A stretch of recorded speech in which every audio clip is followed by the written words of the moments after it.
7º aumento seguido na taxa básica de juros pelo Banco Central.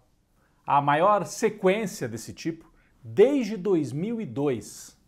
A taxa Selic, que é a taxa básica, chegou perto de 10% ao ano. Bom, parece algo assim técnico, né, de economistas, mas tem um impacto diário na economia, no dia a dia.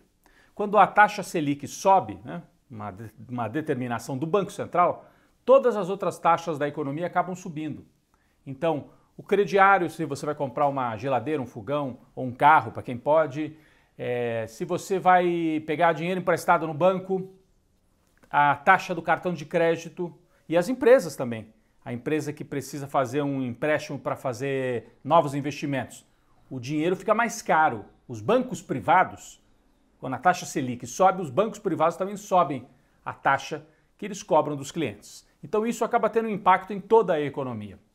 Por que o Banco Central está subindo tanto a taxa de juros? Porque eles seguem um manual básico da economia liberal, que diz o seguinte: quando a inflação está em alta, você tem que subir os juros para ver se a atividade econômica dá uma segurada e com isso os preços caem, a inflação cairia também. Essa é a teoria. Acontece, nós já falamos sobre isso aqui, vou falar de novo. Acontece que a inflação desta vez no Brasil não é uma inflação de demanda, não é uma inflação porque as pessoas estão consumindo muito e aí pressionam os preços, né? Muita gente comprando, aí o comerciante sobe o preço. Não é isso. A inflação tem outros motivos. A pandemia, a desorganização da economia mundial e, no caso brasileiro, a política de preços do petróleo, dos combustíveis, uma política absurda, dolarizada. E aí sobe a gasolina demais e tem um impacto em todos os outros produtos da economia brasileira. Porque a gasolina impacta, né, no transporte. Então a inflação está fora de controle e também perto de 10% ao ano, não é por causa do consumo. Então você vai subir os juros e talvez não consiga segurar a inflação. E o resultado vai ser juros altos.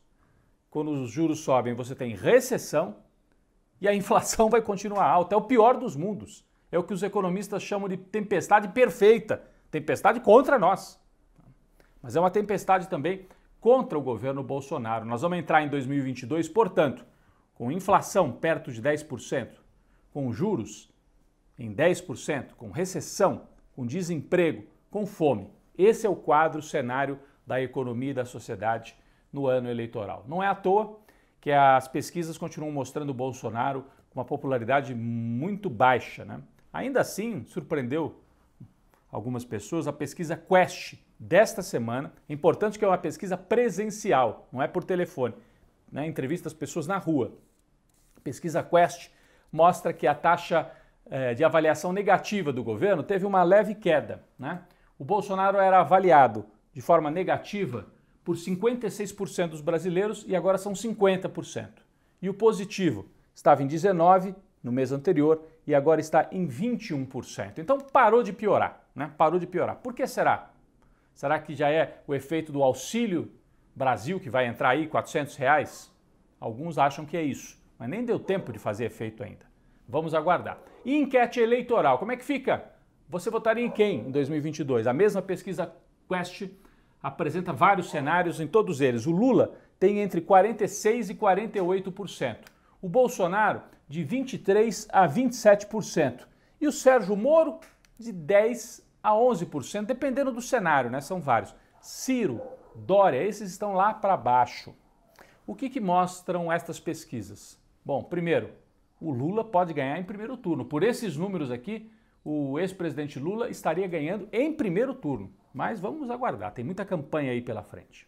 Essa pesquisa mostra também que todo o esforço da mídia tradicional para inflar o candidato Sérgio Moro, o ex-juiz, que foi considerado suspeito, todo o esforço não deu resultado.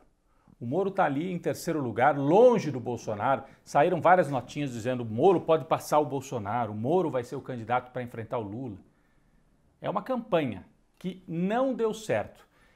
Os mais antigos vão lembrar em 89, na primeira eleição depois da ditadura, como a Globo construiu a candidatura de Fernando Collor de Mello. Então o Moro é uma espécie de novo Collor. novo Jânio Quadros, né, que já teve também no passado, com esse discurso moralista, mas parece que dessa vez vai ter dificuldades. E o Moro tem uma rejeição gigante, hein?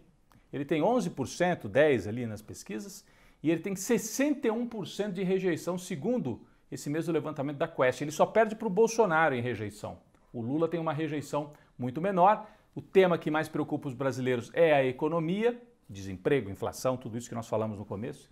E na economia, Lula é considerado o candidato mais preparado para resolver os problemas. Aliás, Lula, que nesta semana esteve na Argentina, depois do giro pela Europa como estadista, né, recebido por vários chefes de Estado, agora Lula foi recebido na Argentina também como estadista, pelo presidente Alberto Fernandes, pela vice e ex-presidenta Cristina Kirchner e participou de um grande ato público na Praça de Maio em defesa da democracia, porque a Argentina, dia 10 de dezembro, sempre relembra o fim da ditadura e o retorno da democracia. Lula é considerado um símbolo da defesa da democracia e para se opor, né, a esses setores que vêm avançando, né, assim como o Bolsonaro no Brasil, você tem um candidato de extrema-direita no Chile, que é muito perigoso, o Cast, que está no segundo turno. Então, o Lula é um articulador e um símbolo desse bloco progressista e democrático na América do Sul. A gente tem que ficar atento ao que acontece na política internacional,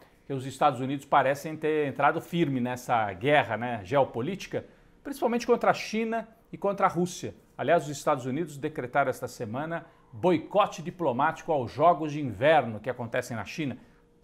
Os Jogos de Inverno são as Olimpíadas de esportes de inverno, né, que os europeus e o pessoal do hemisfério norte gostam. E os jogos acontecerão na China e os Estados Unidos dizem, vamos fazer boicote diplomático. Não vai nenhuma autoridade dos Estados Unidos para mostrar que estamos batendo de frente com a China. Parece um certo desespero diante do crescimento da China.